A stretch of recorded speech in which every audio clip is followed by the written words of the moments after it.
Welcome, everyone. Welcome to our Repicture's fourth panel discussion on careers shaping the future. So Jerry and Elisa, who you often see in these sessions, they can't make it today. My name is Lynn Mayo. I'm co-founder of Repicture, and I'll be your host today. And we're really excited about our panelists. So as a reminder, each Thursday, we have these panel discussions that are open to the public. So tune in every Thursday, same time, same Zoom link. We've had some really great speakers in the past, both this summer and past summers.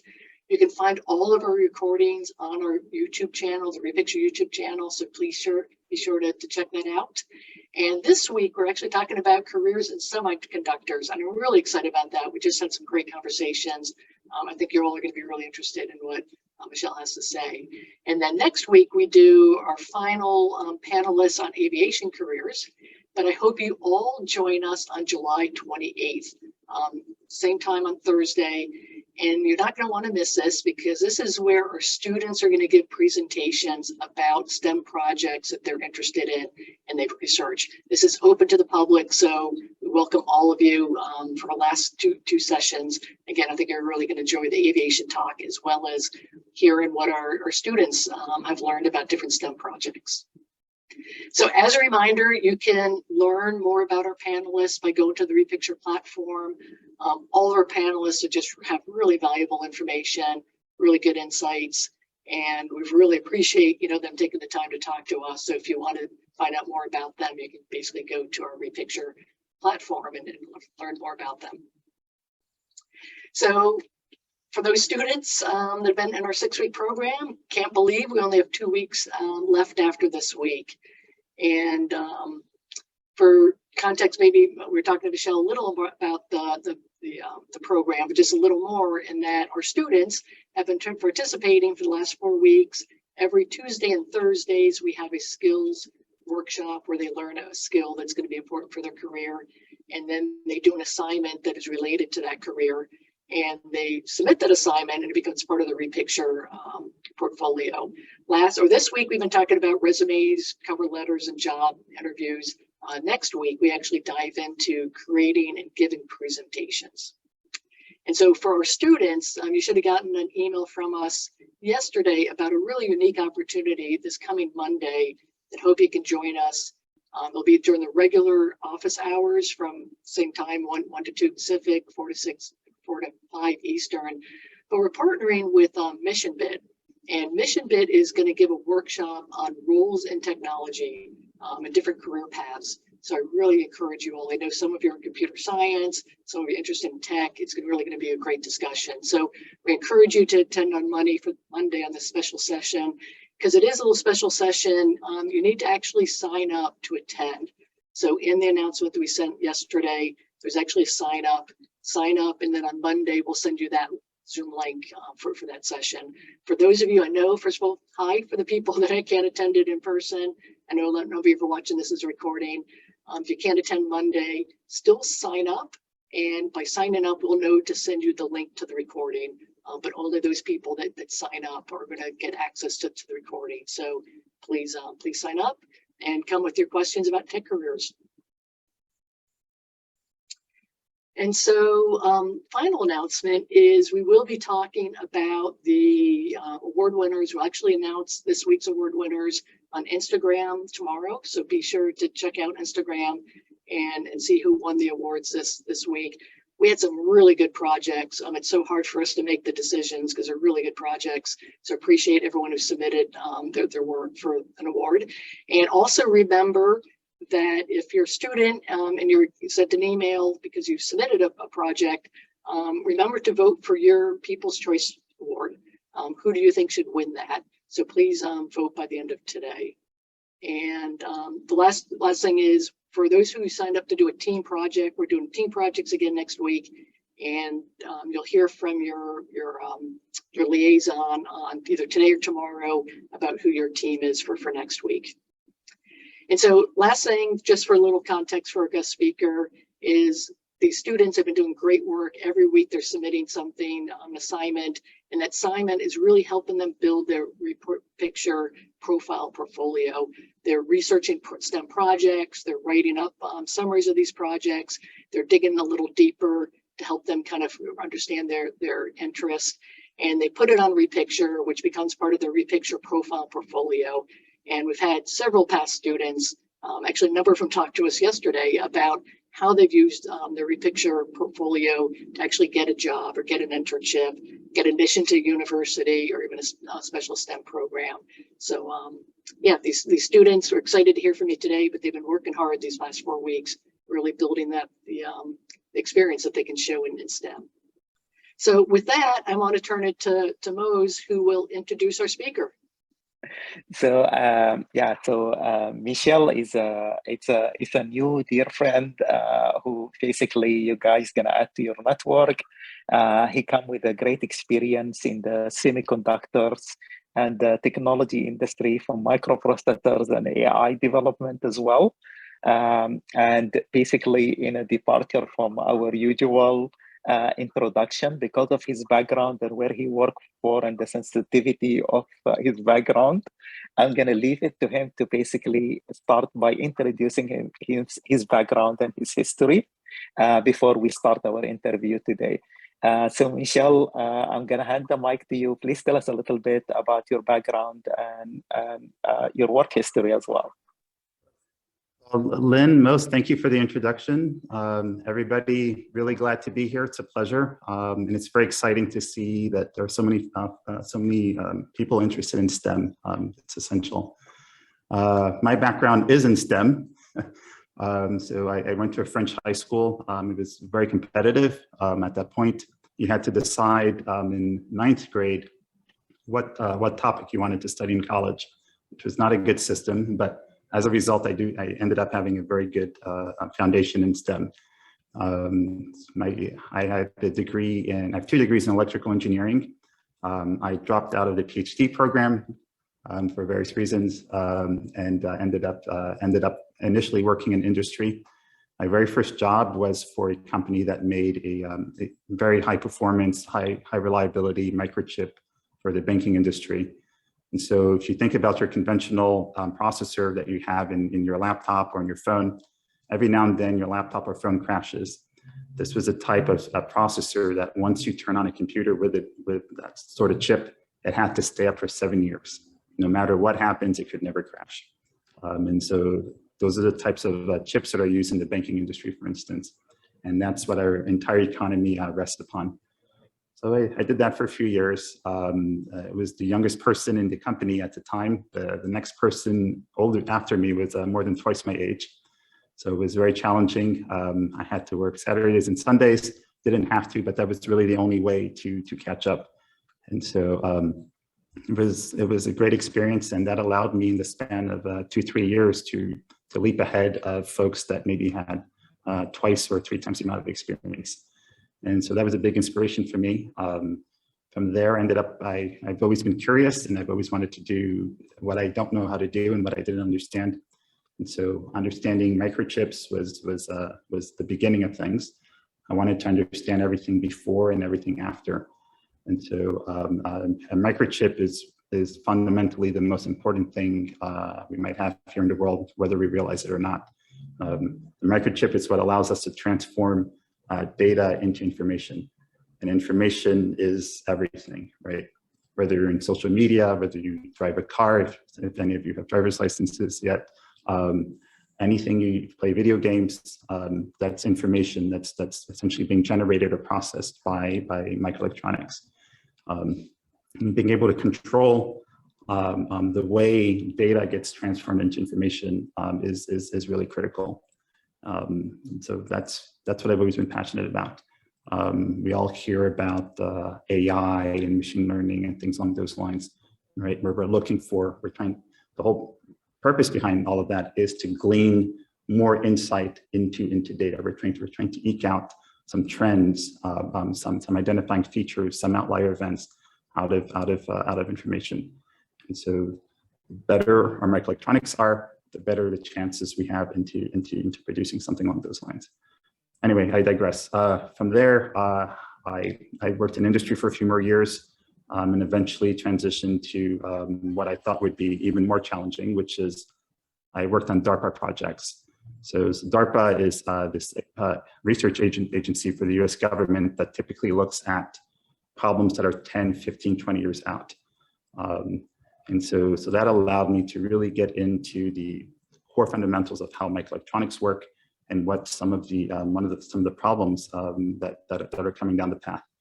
And as we all know, every few years your computer gets faster and faster and faster. And how do we do this? On one end, we make transistors smaller and smaller, and if we can make them smaller, we can move them closer together. The speed of light, as far as we're concerned here, it doesn't really change.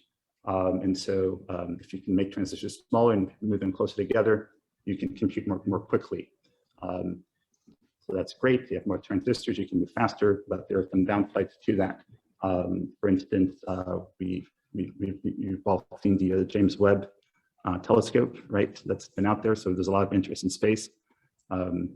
So the space emanates, there's a lot of particles that emanate from space. And we may not feel them here on Earth as humans, but they do affect microelectronics. And so sometimes when your laptop or your phone crashes, sometimes it's just because someone wrote, sometimes because of poorly written software, but other times it's because of these particles that interfere with microelectronics. And so part of my research when I worked at Darpa and related agencies was to figure out how can we have the benefits of the more advanced semiconductor technologies whilst they're ensuring that they'll be resilient and they'll be able to serve our critical infrastructure. So that was very exciting. It's a lot of core research, fundamental research, a lot of writing research papers as well. So you have to be a good writer as well. You can't just, it's not just a science. It gave me experience into running projects. And so I had to write proposals to get funding. And then with this funding, I had to pay myself, pay my colleagues, pay the students that worked with me, generate what it is what the contract said we would do, generate reports, and then evangelize the technology that we're developing. So I did that for a few years. The downside there was that there was no technology transition. You would work on something really cool, and then it would sit on the shelf. It wouldn't transition back into society. So in 2018, I decided that the next idea that I come up with, I'm going to start a company. I'm going to use that to launch a company. And so that's how Lucid Circuit started. And so my goal in this was I was finally in a position with the different activities I participated in to be able to build a better type of semiconductor chip. And the goal here is the typical approach to building a system. If you're building a computer or something along those lines, is you estimate the amount of computations that you need to do, and based on that, you figure out what size processor you need, how much memory, what size video card, etc. But that's only a small piece of what's important. It's one thing to know how much computations you need to do, but do you really know the health of the thing that's doing those computations? Right? There's no insight into that. There's no insight into what other environmental conditions might be affecting the quality of your computations. And to make things worse, there's a lot involved in building a computer, right? As I mentioned, there's a CPU, memory, GPU, operating system, and only on top of that you have your application, and from there you try to coerce the hardware into doing what it is that you want to do. And so when you combine those two risk factors, it's tedious, and that's why it takes a long time in general to build a system, and that's why it's complicated, and that's why it takes so many people involved. That's why you need so many people to be involved. Our perspective here at Lucid Circuit is that is backwards. It shouldn't be. You shouldn't have to try to coerce the hardware into doing your bidding. It's the hardware that should adapt to you. And so the way we design our microchip here is we take out a lot of those middle elements. It's just your application and the underlying microchip underneath it. There's no operating system, no device drivers, nothing else in between. And since that's how you get your application close to the piece that actually generates the information, that transforms the data into information. And if you have that closeness, then you're able to dynamically adapt to changes in the data, to changes in the environment, to changes in the conditions under which you're doing the processing. If you have that, then you can do something called resilient computing, and that allows you to have high quality information at a lower cost and in a much more environmentally sound manner. One of the biggest challenges out there is if you look at any sort of, whether you're doing cloud computing or it's your phone, whatever it is, roughly 80% of all the energy consumed is moving data back and forth. The more you move data back and forth, and the more data we move back and forth because we're doing more and more processing, the worse it is for the environment on one hand, and then on the other hand, the harder it is to ascertain the quality of the information that you're getting. So if you're able to do computations as close as possible to the source of data, then you only need to move the answer down. And if you only move the answer down, you can reduce your energy footprint, your environmental footprint significantly, right? So roughly 80%. So if you do that, then you have less data to analyze, which means you need generally less microelectronics, and you're able to do more with less. And the ability to do more with less is really how we're going to solve some of the environmental challenges that we're seeing today. That's how we're going to solve some of the cybersecurity challenges that we're seeing today, because we have that closeness between where we're generating information and the source data. That's what's going to help with some of the semiconductor supply chain challenges. So you hear about chip shortages, et cetera, right? It's because there's so many different types of microchips that are needed just to solve one specific problem. If you're able to have a more unified environment with less intermediary steps or components in it, that helps from a supply chain perspective, it helps from a cost perspective, it helps from a quality of information perspective, and that if you have that and it's much more affordable to generate information, the next step is to be able to democratize access to information. If it's affordable to produce high quality information, this whole AI thing can be democratized and it can be made available to everybody. And that's ultimately what our company is about, to democratize access to AI for everybody. Long answer, but that's the intro. Yeah, no, that is so great, and that is so interesting, you know, because people don't necessarily connect semiconductors with environmental issues, but you just talked about how important that is and the work in that area. Yeah, you brought up a lot of great, and probably the information you're doing with DARPA is probably really interesting projects, which I'll ask about next. But you talked about just trying to you know, we talked about that we need more students, more people to go into semiconductors. And I assume there are all kinds of different types of careers in that area. I think you talked about some doing the research, doing the production, but maybe if you can explain, you know, what are some of those careers that if people are interested in going to semiconductors, are there, you know, certain career paths that maybe they could think about? Fully. So microelectronics, I'm biased, but microelectronics are necessary for pretty much everything we do today. But there's just many different areas to work at.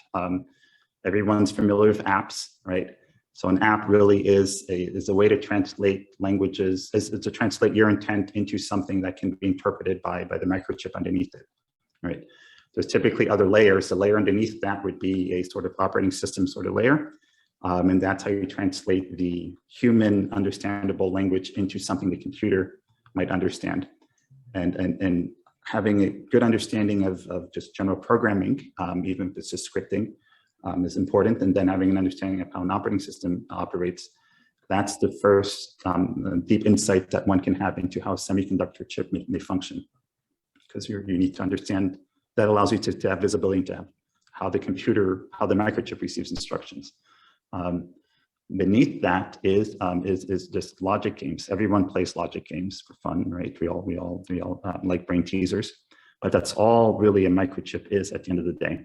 It's a bunch of logic functions, A and B, A or B, A and not B. And with these very simple logic functions, when you accumulate them together, you're able to make significantly more complex functions. So you can do additions, multiplications, subtractions, decision-making, control, and things along those lines. At the end of the day, it's really these very simple logic functions that are needed for microelectronics. And so even someone with a literary background right? The thought process that's needed to write a poem or to write your essay is the same thought process that's needed to design microelectronics. And so I know everyone says you need a lot of math background and everything. Yes, you do need some math background, but it's really logic. So if you feel that you're a logical individual, you can participate. So there's the I love that. Yeah. Yeah, I love that. The idea, if you like poetry, there's a connection between poetry and the work you do is really, really interesting. So your favorite project, it sounds like you've done some really neat things, probably with DARPA. You probably, maybe some things you can or can't talk about, but if you had one favorite project, can you tell us about, your most favorite project and why you enjoyed that? My most favorite projects was, imagine you have a black box and you can't really see what's going on inside, and trying to figure out what that black box is doing, and figure out what it's doing and when it's doing it. I would say is what I'm generally interested in. And so microchip is the same thing. So if you write an application and your microchip is performing certain functions, how can you just from the outside, without even looking into the microchip, how can you figure out what it's doing and when it's doing it? And so at the most fundamental level, every time electrons move between transistors, they emanate a certain form of energy. So some electromagnetic energy that emanates. And so being able to pick up on some of that energy just from the outside as an external observer, and then deducing what your microchip might be actually doing on the inside, well, that was one of the more exciting projects. And so, yeah, well, I probably can't go into too much detail as to what that is, but being able to just listen to electromagnetic emanations and using that to figure out what a microchip is doing on the inside is very exciting. Right. And are you saying actually listen? Well, listen to the electromagnetic spectrum, not in no audio per se, yeah. Right? Machines are listening type thing. Yeah. Yes. Yeah. Really interesting. I want to give the opportunity for our peer mentors to ask some questions. So first up, Jim, and actually we're going to have some peer mentors ask some questions. I'll ask some more questions related to what we've been learning. But for anyone online or the students online, if you have questions you want asked, you can put it in chat. You can direct message me and chat, and we'll get to those after that. But I think Jim had a question that he wanted to ask. Hi, thank you for taking the time out of your day just to kind of come here, speak to us about this really important topic, because every single day, whether we're seeing like the shortages of cars or shortages of like phones or so forth, it all plays a role because of semiconductors. And so my name is Jim. I'm a recent political science graduate from UC Merced. And my question had to do with that, I guess, from the time you were in school and you were kind of envisioning what you being in the workforce in the industry was going to look like, what was the biggest surprise you would say that hit you when you finally entered the workforce? Good question. My original aspiration in life was to be a professional scuba diver. So it's a little bit different. So you're asking essentially what was different between school and then actually entering the workforce. I would say as soon as school was fun, it was a little bit challenging, but as soon as I entered the workforce, and especially my very first job, I was half the age of the next most experienced person. I realized that I really didn't know anything. Right, I went through engineering school and I realized that I knew absolutely nothing. I learned how to, not that the school wasn't good, but I learned basically what school teaches you is how to listen, and you're now ready to begin to really learn. And so it was a little bit frightening, but at the same time, it was very exciting because it was just this plethora of knowledge that was just there for the grabbing. And so that was the biggest transition, I'd say. It's a completely different mindset. You don't have to do homework or anything like that. Anything you do from then on is for you, right? It's you increasing your knowledge, and your people are trusting you to explore and to explore the actual activity and perform in the activity. I like to think of engineering is probably one of the most exciting fields that are out there, and not, again, I'm biased, take the medical field, for instance. As a physician, I look at it as you have two databases of knowledge, right? There's a database of various symptoms, and so you need to learn how to analyze different symptoms, and then you have a database of remedies, right? So it's a lot of memorization, and of course, you become more practical over time. You have more practice over time, but that's very different than engineers. Instead of having these large bodies of knowledge, we're given tools, and with these tools, we're asked to create new bodies of knowledge. We're asked to build, and so that makes it very exciting. And so that was the excitement going into the workforce. Great, thank you. Thanks, Jim, for that question. I believe Michael has a question also. Yeah, thank you. Michael? Hi. So as someone who really doesn't know anything about the field of semiconductors, I was wondering what you think the future of what semiconductors will look like, and what areas are like expanding, or where do you predict the greatest growth? I think it's an area that's ripe for innovation. It's ripe for revolution too as well. There's a lot of the microelectronics that we see in all our products today and everything we use, they're really that's only one type of microelectronics, one type of semiconductors.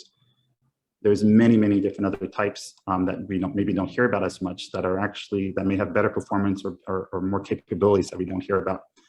And I think that we're starting to hit a wall with the current semiconductors that we're using, just because we've miniaturized them so much that going further is becoming prohibitively expensive.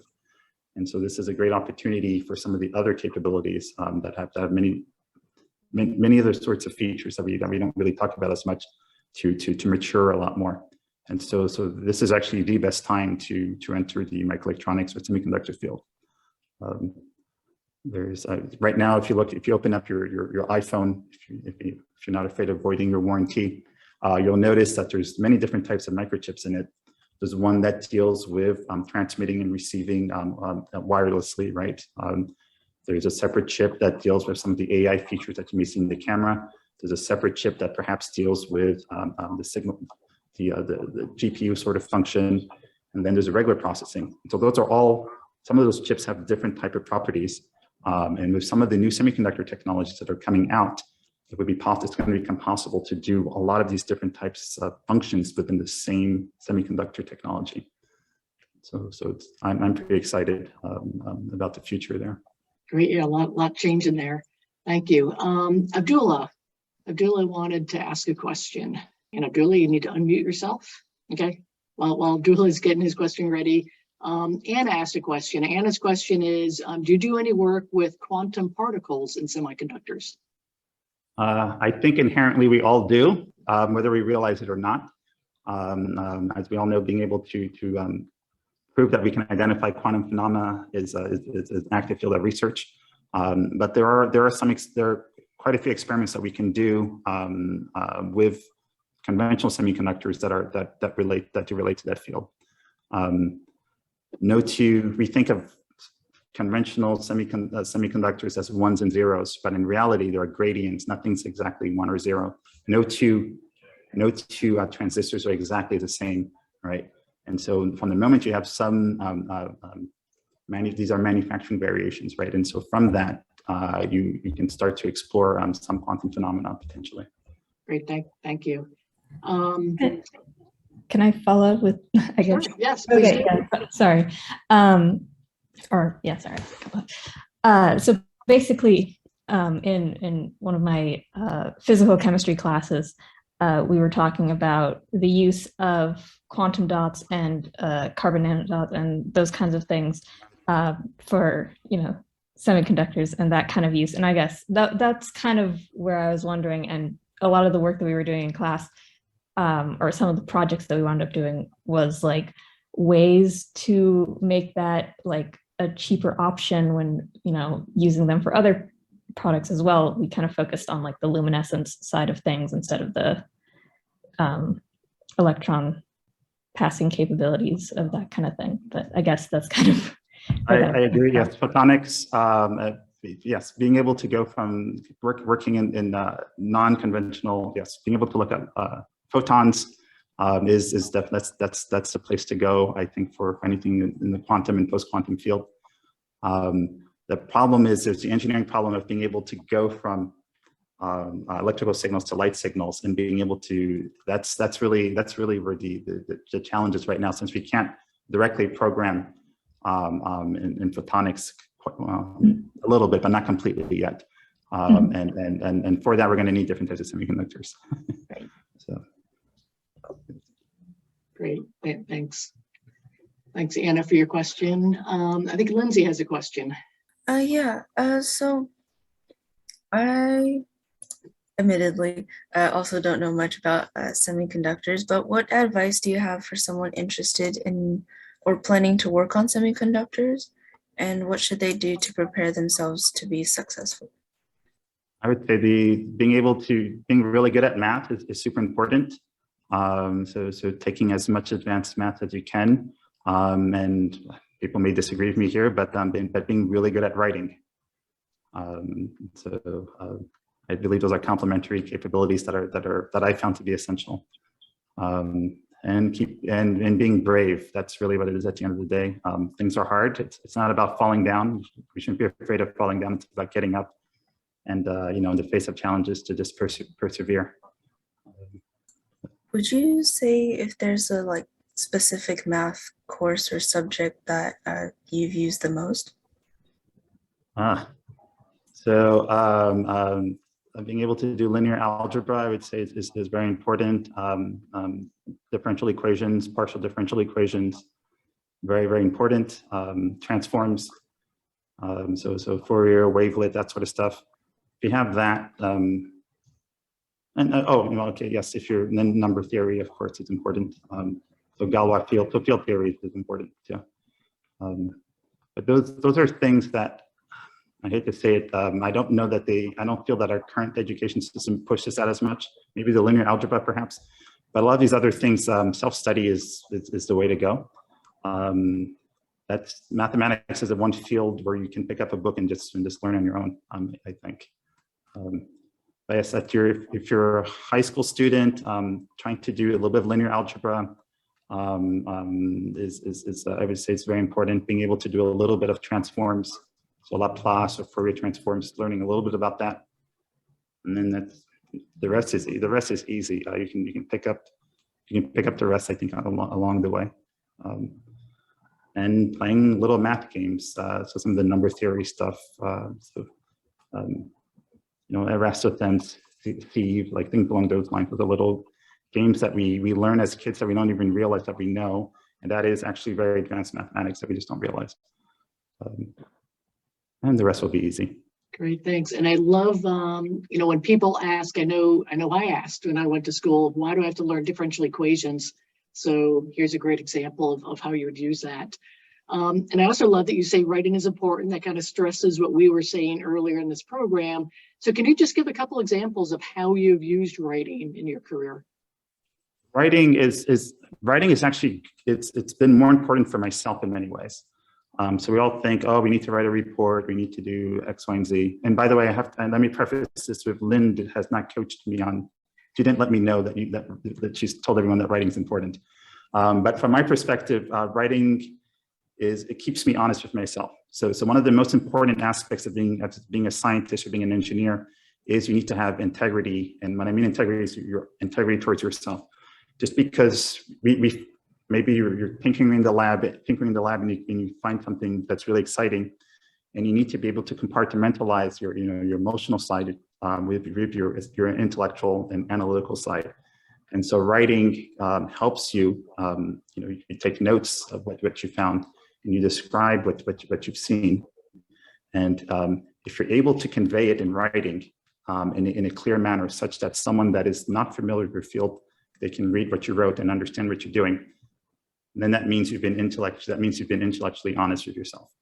And so being able to express your ideas, express your hypotheses, and have the systematic approach to be able to verify this, writing is the means of conveying that approach. and you also probably need it to raise money. If you're a scientist or an engineer and you need to request funding to do something, well, you probably need to be able to explain it well. And the logic that's needed, when you do math, writing becomes a lot easier, right? If you have an analytical brain, you're typically really good at writing. I went through the French education system, and the top kids in school were actually the top kids in math were the top kids in literature and philosophy. It wasn't all the science geeks and then the literature geeks. No, the top students were good at both. Yeah, I love that because there's just a logic to both of them. There's a logic that you need to follow. So I love that. Asai had a question. Yeah, so if you're looking for an opportunity in the semiconductor industry, how can I go about it from the education side and then to a job finding as well? Okay. From the education side, for high school, obviously do as much math as you can, and don't pay attention to lit. Going for an engineering degree is always a safe way to go. If you're looking to contribute to fundamental research, you're probably have to get a PhD in physics or a PhD in electrical engineering, which is a fun trajectory. On the professional side, in order to be, I would say, at least get a master's degree in STEM, or find an employer that will sponsor your master's degree after your bachelor's, and that you'll be well set to do that.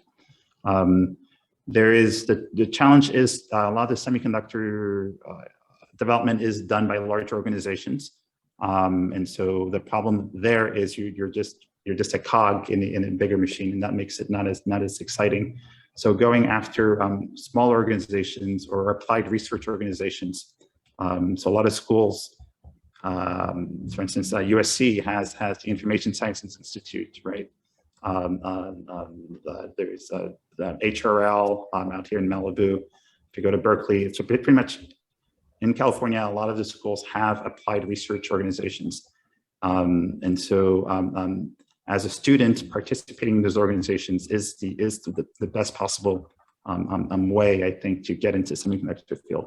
It will act as a catalyst and allow you to see what's coming in the forefront, and then from there you can decide whether you want to stay in research or if you want to go in industry. I hope that answers your question a little bit. Okay. I see LGV40 has her hand up. Do you all have a question? I'm sorry, it changed my name actually. This is Abdallah. I did have one question. Pardon me, that's my phone model. First off, thank you for coming here to speak, Mr. Michael. I had one question for you. I think you'll have a pretty good insight on it, being a software specialist. Recently, there's been a push towards the full electrification of vehicles. And particularly when it comes to airplanes, as far as I'm aware, you're working on more efficient machine learning for aviation and other applications. Do you think there's a risk of electromagnetic radiation interfering with things like semiconductors and microchips as a result of too large of a source of power of electricity in a vehicle like an airplane? And if so, do you know any way to combat that? Or do you think we should try splitting those things up to prevent a risk like that? I'd say in general, electromagnetics tend to be a risk for at least the semiconductors we are using. That being said, not at the level at which they're generated by electrical systems and aircrafts and whatnot. We're talking about heavy ions, protons, neutrons, the things that emanate from the sun or from nuclear explosions. Those things can disrupt microelectronics. And they do. We don't realize it. There's millions of particles going through our body right now. We don't feel them, but the phone in your pocket does. And so there's several things that are done currently. The most fundamental approach is to have redundancy. You have 3 of everything and you vote and you hope that 2 of the 3 will be correct. That's very inefficient, however. Part of my research prior to starting the company was to come up with a low overhead mitigation technique. So you only need roughly 14% overhead. There's another approach, and that's where there's a lot of room for growth in the semiconductor industry, is different types of semiconductors. Different types of semiconductors are just not as susceptible to these radiation effects, as are called. General electromagnetics can disrupt. That's an engineering problem at that point. It's not a fundamental. It's not a fundamental risk to the current sort of microelectronics that we have. It's part of an engineering design effort. I see. Thank you. Thanks. So yes, you should be able to use your phone you should be able to use your phone on the plane, but there are issues with that's an engineering problem as opposed to there being a fundamental risk, right? Some of the sensors that are in the plane are not, they tune into the same wavelength that your cell phone may emanate, right? So that's again an engineering problem as opposed to a fundamental danger. Yeah, I've always kind of wondered why I couldn't use my phone in the plane, since I figured I'm closer to satellites. The engineers someone didn't do their job the right way. That's really why. Want to move to a couple of questions based on some of the things that the students have been learning the last couple of weeks. We already talked about writing, so thank you on that. Another thing we talked about last week, we talked about networking and the importance for personal networking, professional networking. So what advice do you, and as someone who started their own business, I'm sure you've had to do a lot of networking as well as, when you're doing research and things like that. So what advice do you have for students for building a professional network, whether they're in high school, they're college, or maybe they're young professionals? Do you have suggestions on how to help them really build that network to succeed? I would say if you're in high school and college, the friends that you make in high school and college are probably the most important friends that you'll make in your life. Once we transition to the professional world, rapports tend to change, right? A lot of interactions are more transactional, and especially when you start your own business, many interactions are transactional. People just want to sell something to you, or they want to get something from you, and so even conventional interpersonal relationships are not what they appear to be. And so your time in high school and college, that's probably one of the last times that you have fully genuine relationships. And these are the folks that will be with you for the rest of your life. So that's very important. Keeping an open mind, and not speaking or making decisions in absolutes, right? And so just because you may not have a good rapport with someone now, it doesn't mean down the road, professionally or interpersonally, there may be potential for collaboration. So always being open, asking tough questions, and more importantly, not necessarily accepting answers that you receive, right? You form your own opinion, and that helps you with your integrity as an engineer, as a scientist, as whatever field you're in, and that will also help in your professional networking. So just because something doesn't seem interesting or something is not necessarily as mature as it should be, you shouldn't necessarily dismiss it. So there's no necessarily bad experiences, just opportunities to learn and improve. And the only way to do this is by networking and exchanging with everybody as much as possible. Yeah, that's great. And that goes in line with what we talked to students about it, especially when we talk about, high school and college, that networking isn't just professional, going to a professional society. It's those friendships really can be important network. So thanks on that.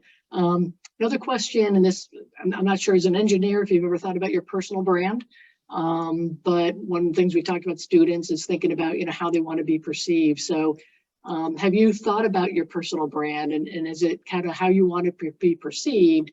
Has that changed from early in your career when it sounds like you might have been at the benches doing lab work versus now when you have your own company? Have you really kind of thought about how you want to be perceived in that brand, and how has that maybe evolved? I'm probably the wrong person to ask this question. In general, I spent a good portion of my life just not putting as much weight into what other people thought. I had to be comfortable with my decisions and with what I was doing. And then if people were aligned or liked what I was doing or saying, that was secondary. As someone who started a company, it's obviously a lot more important to have a personal brand. But I would say the most important aspect is have, again, that self-integrity, being comfortable with where you are and what you're doing, and then that makes things easier. That would be my recommendation. Great, I love that. Yeah, integrity obviously being really important, so appreciate that. Okay, last questions, unless students have other ones. We have what we call our lightning round, which are questions if you can spend as much time as you want, but often they're maybe a little quicker. And that is, what skills have you used the most in your career? I would say writing. Writing is the skill I've used the most. It's been more logic writing, but it's been writing, yes.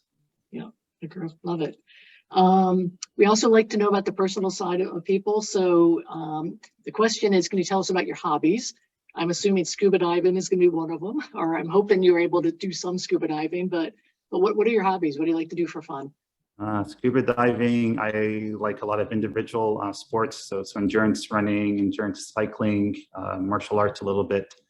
I've not had as much opportunity to participate in these since I started the company, but I'm on track to get back into those. Great, love it. Do you have any fun facts about you or a favorite quote that you'd? Favorite quote. One of my favorite quotes is from this 17th century French author named Pierre Corneille. It goes, Je suis jeune, il est vrai, mais aux âmes bien nées, la valeur n'attend point le nombre des années. What it means is, I am young. It's true that I am young. However, for souls that are well born, your value and your contribution to society is not proportionate to your age. And so, I don't know if I translated it properly, but essentially, if you believe in yourself and you put the work in, it doesn't matter how young or how old or how experienced you are, you can achieve, you can overcome, even in the face of a more capable adversary or a more potent problem. I love that, and very appropriate for our students. They may be starting out early in their career, but they can have a huge impact. So I love that. What would you like our program participants to know about you? Well, what I could say is that it's a little bit too late for this year, but next year we will have internship programs. And so this will be an opportunity to work with actual AI hardware and have it do your bidding. And so in the past, we've had mostly college students, but we're planning on opening it up to rising seniors and seniors, high school seniors next year. Great, and I'm sure some students can be interested in that. So what are you looking for that position? How, or is it something you post on the internet, and how can they know about it?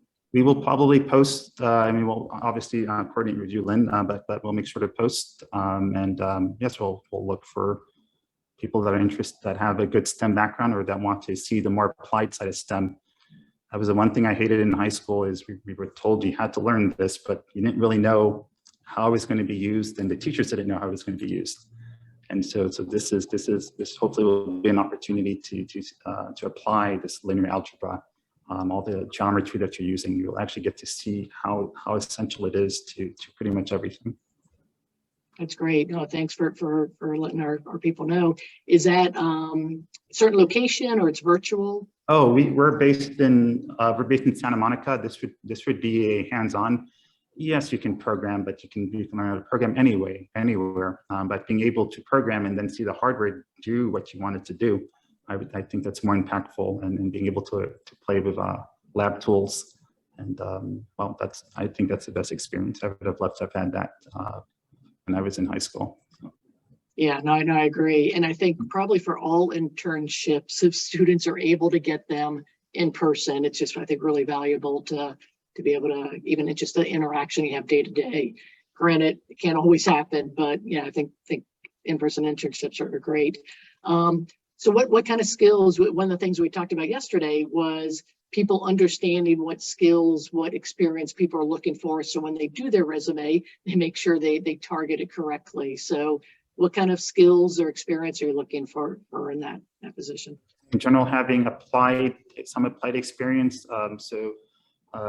People often discount if you worked at a fast food, I mean, not fast food joint, but if you worked at a mall and you had that does demonstrate a sense of responsibility, sense of organization. That's very important.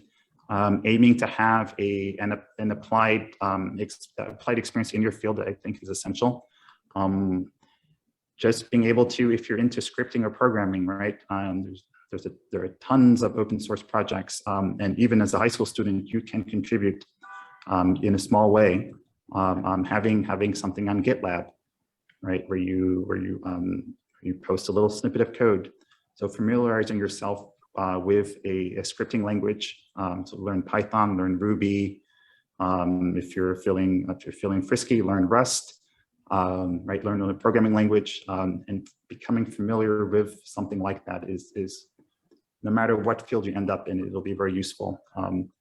Learning how to use MATLAB is essential too as well.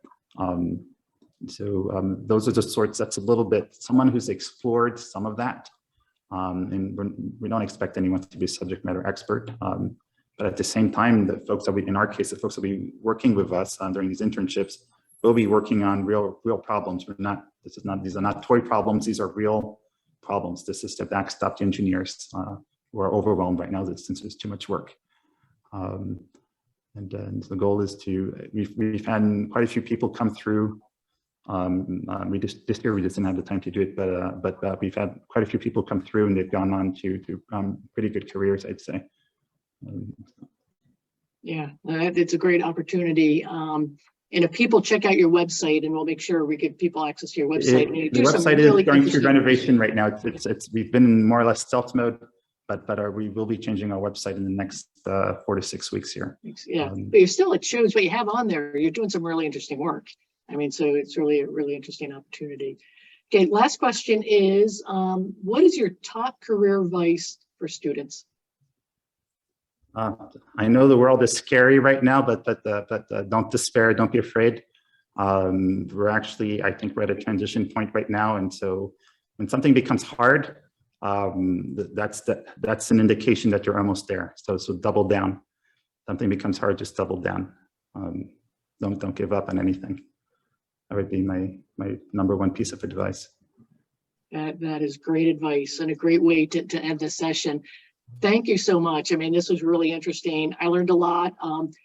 Like you indicated, I didn't pay you ahead of time or tell you ahead of time to say these things, but a lot of what you said kind of reinforces what we've been learning. So I really appreciate your time, both learning about semiconductors, learning about careers in general.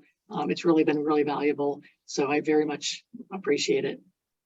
My pleasure. Good one. Take care, everybody. Thank you.